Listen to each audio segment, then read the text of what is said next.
Okay, तो बच्चों आज स्टार्ट करते हैं, ठीक है।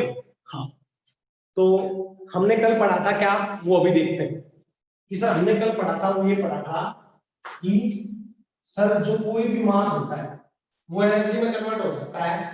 वो कोई भी एक m मास है वो एनर्जी देगा, वो देगा E equals to mc² joule energy. मतलब अगर आपको कभी भी मास जब केजी में दे दिया जाए, इसमें केजी में, और आपसे बोल दिया जाए कि एनर्जी बताओ जब ये मास एनर्जी में कन्वर्ट हो जाएगा तो कितनी एनर्जी प्रोड्यूस होगी, तो आप बोल दोगे mc², और ये फॉर्मूला यूज करो, है ना। फिर मैंने आपको एक बात बोली थी कि सर यहाँ पे न्यूक्लियर फिजिक्स में जो होता है वो क्या होता है कि सर यहाँ पे तो मास है, जो यहाँ पे जो मास है m, ये क्या होता है कि सर ये हमेशा amu में होता है। मास जो m है वो amu में होता है। तो हम क्या करेंगे, तो मैंने बोला था कि उसके लिए मैं आपको एक फॉर्मूला दे देता हूं कि 1 amu मास जब एनर्जी में कन्वर्ट होगा तो कितनी एनर्जी प्रोड्यूस करेगा। तो 1 amu जब मास एनर्जी में कन्वर्ट होता है तो हमने जब ये फॉर्मूले में पुट किया था मास को amu में, हमें पता चला था कि सर 1 amu में कितनी एनर्जी प्रोड्यूस होती है, that is to 931.5 mega electron volt. मतलब जब कभी भी आपको अगर एनर्जी पूछी जाए कि कितना एमयू मास है, जूल नहीं मेगा इलेक्ट्रॉन, जब कभी भी आपको एनर्जी पूछी जाए कि कितना एमयू मास है, एमयू में मास दे दिया जाए and then find the energy release या energy converted from this mass, तो आप बोल दोगे कि एक एमयू में इतनी होती है, तो आपने जितना एमयू दिया है उसको मल्टीप्लाई कर दो इससे। समझ में आया, तो आप लिखोगे कि total is equals to 931.5 mega electron volt into mass in what amu. समझ में आया, तो जब आपको मास एमयू में दे दिया जाएगा तो अब आप ये फॉर्मूला यूज करोगे कि कितनी एनर्जी रिलीज होगी। जब आपको मास केजी में दे दिया जाएगा तो आप ये फॉर्मूला यूज करोगे कि कितनी एनर्जी रिलीज होगी। इस फॉर्मूले में जो एनर्जी आएगी वो जूल में आएगी, और इस फॉर्मूले से जो एनर्जी आएगी वो मेगा इलेक्ट्रॉन वोल्ट में आएगी। समझ में आया नहीं आया, आया नहीं आया, इतना आया क्या सभी को। मैंने तो ये चीजें बताई थी कुछ, एक न्यूक्लियर फोर्स के बारे में, चार्ज इंडिपेंडेंट होती है, उस स्पिन पे डिपेंडेंट होती है, सेम स्पिन के दो न्यूक्लियस होते हैं तो उसमें ज्यादा न्यूक्लियर फोर्स होती है अपोजिट स्पिन के न्यूक्लियस में। और जो मैंने कहा था कि नेट फोर्स में कौन कौन स्टेबल होता है कौन कौन नहीं, वो भी आपने पढ़ लिया था। फिर उसके बाद में मैंने जो बातें की थी कि जो न्यूक्लियर फोर्स होती है वो प्रोटॉन प्रोटॉन में भी इतनी लगती है, प्रोटॉन न्यूट्रॉन में भी इतनी लगती है, और न्यूट्रॉन न्यूट्रॉन में भी इतनी लगती है ना। हाँ, फिर मैंने बोला था कि सर एक्सपेरिमेंटली हमने पाया था कि सर जो मास होता है न्यूक्लियस का, मान लो कोई भी न्यूक्लियस है हमारे पास, ये एक्सपेरिमेंटली हमने पाया था कि mass of all the nucleus m1 m2 और m3 m4 m5, मतलब जितने भी हमारे पास मासेस हैं m1 m2 m3 m4 m5, और उनको मिला के उनसे मिला के हमने क्या बना दिया, एक न्यूक्लियस बना दिया। क्या बना दिया बच्चों, एक न्यूक्लियस बना दिया। तो हमने एक्सपेरिमेंटली पाया is this mass of nucleus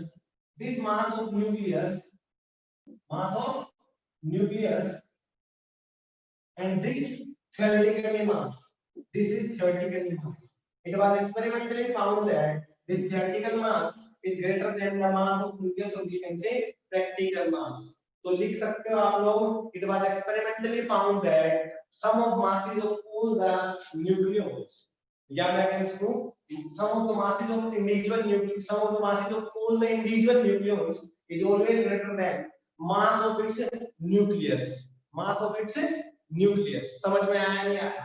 हमने बोला कि सर ये जो मास होता है, मास थ्योरेटिकल माइनस मास प्रैक्टिकल, हमने बोला कि सर ये डेल एम होता है और इसको हम बोलते हैं मास डिफेक्ट। इसको क्या बोलते हैं, मास डिफेक्ट। इसको हम बोलते हैं सर मास डिफेक्ट, है ना। ये बात हमने पढ़ी, ठीक है। फिर ये बोला था कि ये मास कहां पे आता है, हमने बोला था सर ये मास कहां पे आता है। तो मैंने बताया था कि बच्चों, बताया था कि बच्चों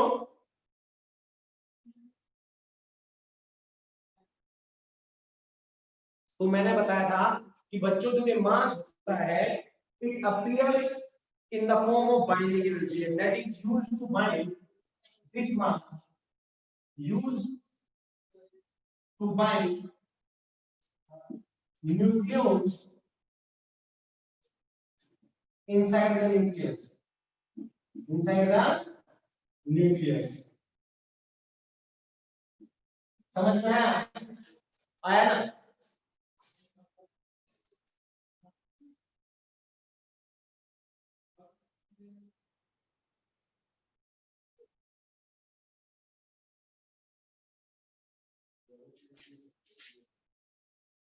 बच्चों मेरी आवाज सुनाई दे रही है आपको?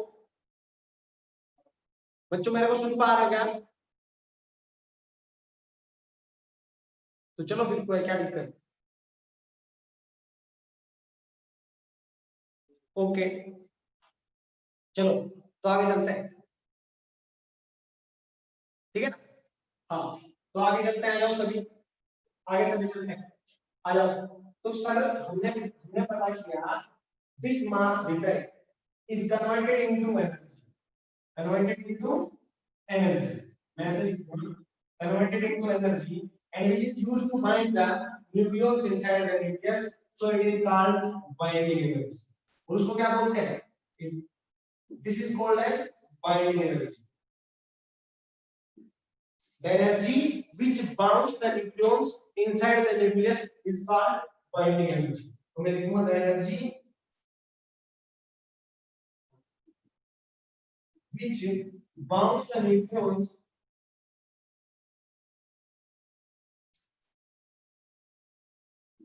inside the nucleus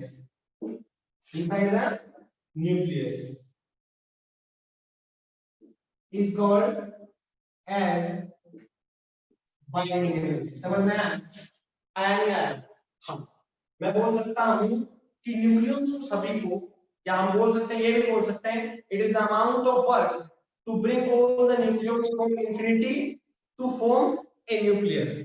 समझ में आया? अमाउंट ऑफ वर्क कितना लगता है सभी न्यूक्लियस को इंफिनिटी से लेके आओ और एक न्यूक्लियस की फॉर्मेशन करो। समझ में आया? इसको भी क्या बोलते हैं? बाइंडिंग एनर्जी के बराबर होता है। या मैं बोल दूं it is the amount of energy which is required to separate all the nucleons from nucleus to infinity। समझ में आया? मतलब जितनी एनर्जी बाइंड करने में न्यूक्लियस को बना, न्यूक्लियस को इकट्ठा करने में लगी, क्या उतनी ही उसको तोड़ने में लगेगी? अरे क्या उतनी ही उसको सेपरेट करने में लगेगी ना न्यूक्लियस को, है ना? दोनों बराबर होती है ना? तो हम किसी को भी बोल सकते हैं, है ना? सो हम बोल सकते हैं the energy which is used to bind the nucleons inside the nucleus, or we can say it is the energy which is required to separate all the nucleons away from each other from the nucleus। समझ पा रहे हो? समझ पा रहे हो क्या? है ना? हाँ तो इसके बाद में हम आगे चलते हैं, जो हमने कर दिया था, है ना? वो गला करा दो, तो दोबारा आवाज आ रही है, ठीक है? तो ये हो गया। फिर इसके बाद में हमने जो रिलेशन निकाली तो हमारे कि सर मास थ्योरेटिकल होता है mass of proton, z number of mass of proton, z number of mass of proton plus a minus z mass of neutron, ये होता है ना? और ये क्या है? ये आपका मास ऑफ न्यूक्लियस,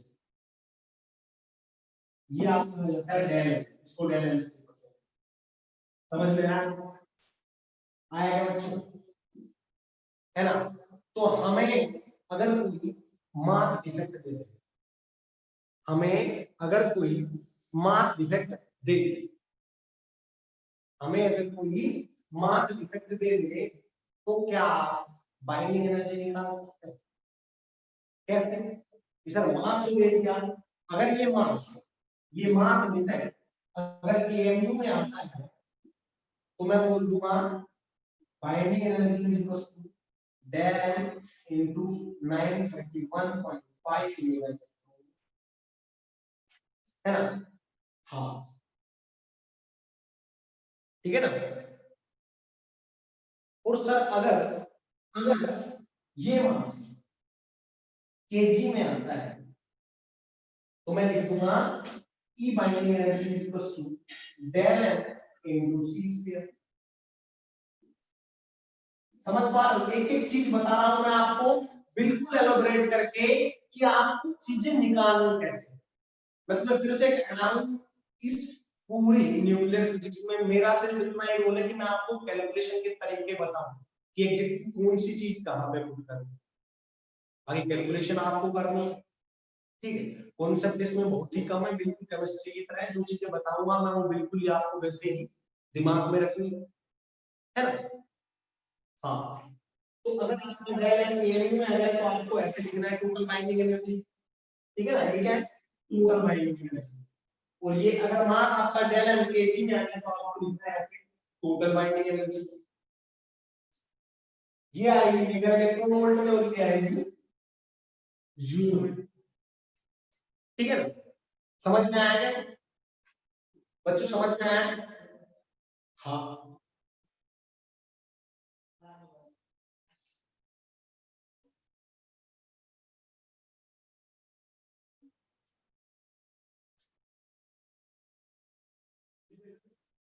हाँ, तो इतना समझ में आया, अच्छी बात है। फिर इसके बाद में हम आगे चलते हैं। फिर इसके बाद में हम आगे चलते हैं कि सर आपने ये हमें बता दिया, अच्छी बात। फिर दूसरी बात आई थी कि सर इसके बाद आपने कुछ और चीजें और बताई। इसके बाद आपने कुछ और चीजें और बताई थी, वो थी एक पैकिंग फ्रैक्शन। क्या था? Packing fraction. पैकिंग फ्रैक्शन होता है, वो होता है packing fraction, that is basically mass defect per nucleon। समझ में आया? that is basically mass defect per nucleon। Directly आपसे पूछा जाएगा, डेल की वैल्यू उठा के यहां पे पुट कर देना, कोई दिक्कत नहीं। समझ में आया? आया? डेल एम की वैल्यू डायरेक्ट उठा के पुट कर देना, कोई दिक्कत नहीं है। समझ में आया? हाँ, ये आ जाएगा आपका पैकिंग फ्रैक्शन, ठीक है। फिर इसके बाद में बात आती है, इसके बाद में बात आती है कि सर आपको अगर मास डिफेक्ट दे दे तो बाइंडिंग एनर्जी आप निकाल सकते हो। एक क्वेश्चन मैं आपको दूंगा, उसमें आपको मास डिफेक्ट निकालना है, बाइंडिंग एनर्जी निकालनी है। अभी जल्दी से लिखो, अभी जल्दी से लिखो, शाबाश, जल्दी से लिखो एक क्वेश्चन।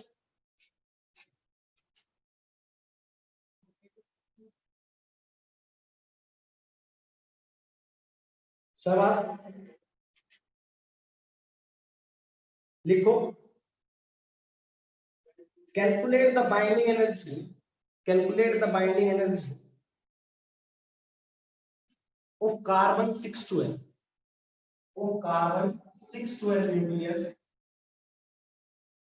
याद रखना, यहाँ पे जो बात होती है न्यूक्लियस की होती है। यहाँ पे जो बात होती है वो न्यूक्लियस की होती है। Of carbon 612 nucleus, if mass of proton, if mass of proton is, if mass of proton is 1.0078 AMU and mass of neutron, if mass of neutron is 1.0087 AMU,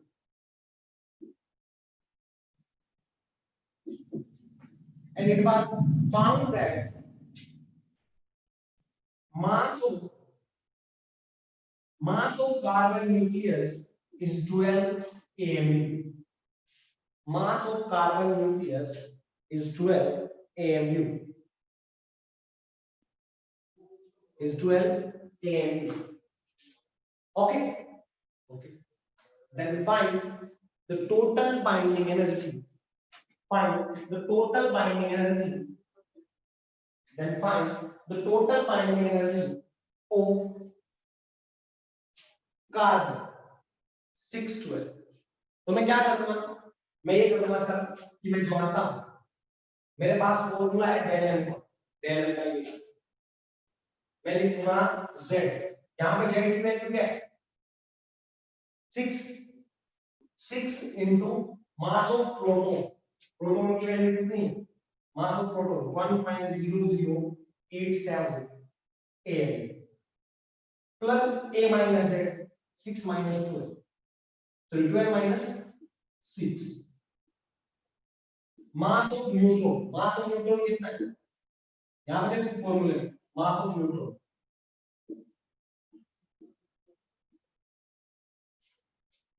है ना, अरे यही है ना, हाँ। फिर आता है minus mass of nucleus that is 12 MeV। अब आपका जो आएगा वो डेल एम आएगा, डेल एम आएगा। जल्दी से कैलकुलेट करो, कैलसी है जिसके पास वो जल्दी से कैलकुलेट करके मेरे को बताए, वरना मैं बताने जा रहा हूं।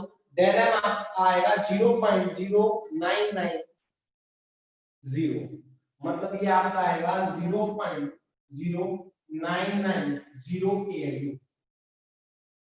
समझ में आया आपका ये आ गया। अब मैंने बोला था कि बाइंडिंग एनर्जी निकालिए, टोटल बाइंडिंग एनर्जी, मैंने ये पूछा था ना, find the total binding energy of carbon 612 nucleus. तो जब मास डिफेक्ट AMU में आएगा तो कौन सा, ये AMU में आएगा तो कौन सा, ये कौन सा 0.0990 ऐसा कुछ आ रहा है, देख लेना, वो जितना भी आए वो देख लेना, आपको जमा करना है, इतना मेरे को पता है। अब मैं बात कर रहा हूं कि डेल एम किस में आएगा, AMU, तो मैं ये फॉर्मूला लगाऊं, अगर डेल एम में इंची में होता तो ये फॉर्मूला, तो मेरा किस में आया, डेल एम किस में आया, AMU में ना। तो अब इसमें कुछ करो तो मेरा आ जाएगा E total binding energy is equals to 931.5 into del value 0.0990। तो ये जो भी आए वो आप कैलकुलेट कर लोगे, आपको पता है, आप मेरे से भी इंटेलिजेंट हो, ये मेरे को पता है ना, ये मेरे को पता है, ठीक है ना, ये मेरे को पता है ना। तो आप ऐसे सभी चीजें कर सकते हो, तो आप ऐसे सभी चीजें कैलकुलेट कर सकते हो, है ना। अच्छी बात है भाई, ये तो काम की बात है जो आपने पढ़ी, है ना भाई, आप ये तो निकालना सीखे। ऐसे ही हाँ, जितना क्या है वो आपको पता चल जाएगा, मैंने आपको तरीका बता दिया है ना।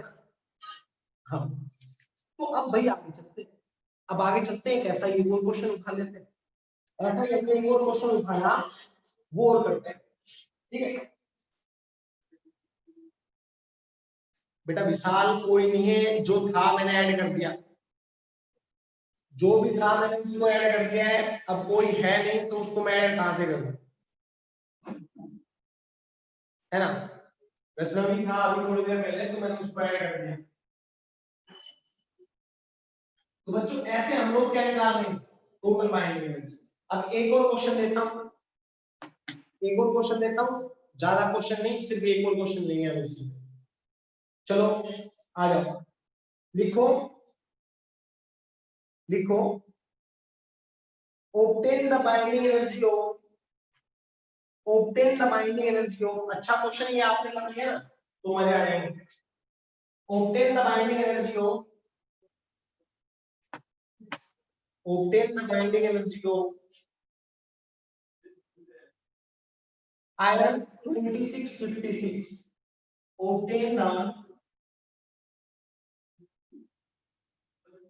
binding energy of iron 2656,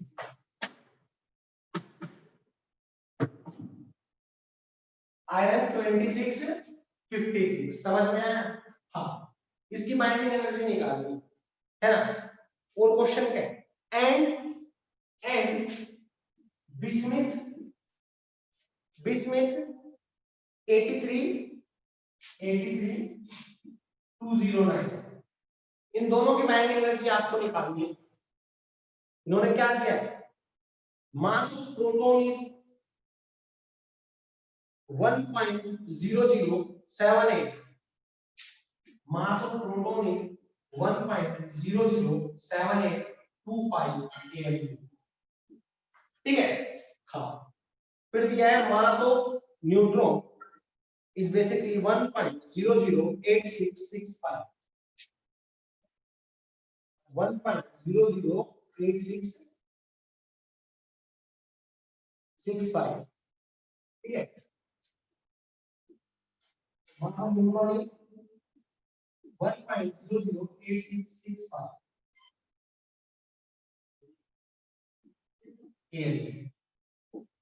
है ना। तो जब आप कैलकुलेट करोगे तो आप क्या लिखोगे, देखो मैं जल्दी से आपको डायरेक्ट निकालना सिखा रहा हूं, डायरेक्ट निकालना सिखा रहा हूं मैं आपको जल्दी से, बाद में आप क्या करोगे डायरेक्ट देखो, पहले आरएन लगा के डायरेक्ट जल्दी देखो, ए या Z, Z M P, Z M P, F का कैसे देखें, जेड एम, तो जेड क्या है आपको 26 एमपी, एमपी लिख दूंगा 1.007825 plus a minus z, a minus z that is 30, 56 minus 26, zmn, sorry mn, mass of neutron, that is 1.008665, है ना। फिर आएगा मास ऑफ न्यूक्लियस, इन्होंने दे रखा है, वो बता देता हूं आपको, they have given that mass of nucleus is, mass of iron nucleus is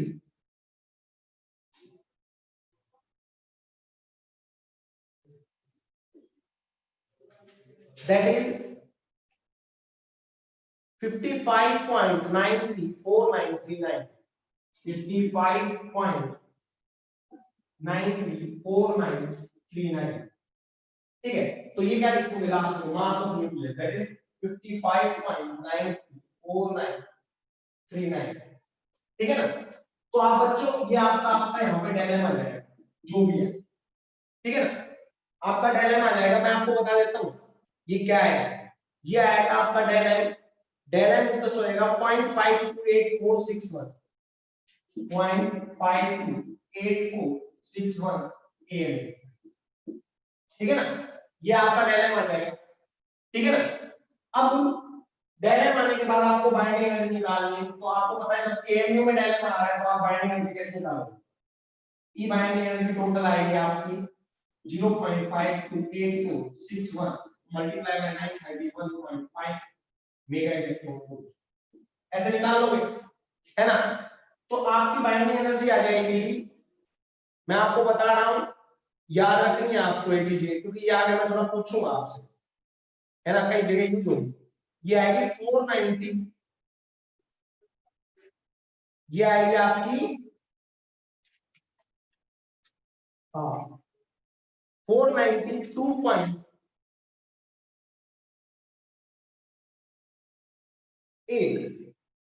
ये आएगी 492.8 मेगा इलेक्ट्रॉन वोल्ट, ठीक है ना, समझ में आया बच्चों। हाँ ऐसे ही मैं क्या टोटल बाइंडिंग एनर्जी इसकी निकाल दूंगा, अगर मेरे को न्यूक्लियस दे दिया जाए बिस्मिथ का भी, बिस्मिथ के न्यूक्लियस का मास देख लो 208.9 208.9 ऐसा एएमबी, ये भी एएमबी, ये बिस्मिथ के मास का न्यूक्लियस, बिस्मिथ के न्यूक्लियस का मास, ठीक है। तो क्या आप ऐसे ही टोटल बाइंडिंग एनर्जी निकाल सकते हो, गुड ग्रेट देखना, टोटल बाइंडिंग एनर्जी बिस्मिथ की निकाल लोगे, E total binding energy of bismuth, ये था Fe का। तो ऐसे टोटल बाइंडिंग एनर्जी बिस्मिथ की जो आती है वो मैं आपको बता देता हूं, बिस्मिथ की आती है 1640.3 1640.3 मेगा इलेक्ट्रॉन वोल्ट। क्या आप सहमत हो मेरी बात से जो मैंने अभी किया है, क्या आप सहमत हो मेरी बात से जो मैंने अभी तक किया है, समझ में आया आपको कि सर मैं बाइंडिंग एनर्जी निकाल सकता हूं, मैं डायलेम ऐसे निकालूंगा, सभी बच्चे बताओ, फिर मैं डायलेम निकालने के बाद इसमें पुट करूंगा, पुट करने के बाद मेरी वैल्यू आ जाएगी, ऐसे ही अगर मैं बिस्मिथ का करूंगा तो बिस्मिथ का भी मेरा ऐसे, ठीक है ना। हाँ ये आपको दिक्कत आएगी तब आप प्रैक्टिस करना आराम से, कोई दिक्कत नहीं। और अगर मेरे डायलेम से ये चीज होता तो मैं किसमें पुट करता, मैं इस इक्वेशन में पुट करता, है ना, है ना, तो मैं इसमें पुट करता, ठीक है। इतना मेरे भी समझ में आया, आपके भी समझ में आया लगभग लगभग, टाइमिंग रह रही है बच्चों का 2 मिनट। हम मीटिंग को यहीं पे एंड करके दोबारा से रिकनेक्ट करते हैं, ताकि क्या करें, दोबारा से फिर फ्लो में आ जाए हम लोग, है ना।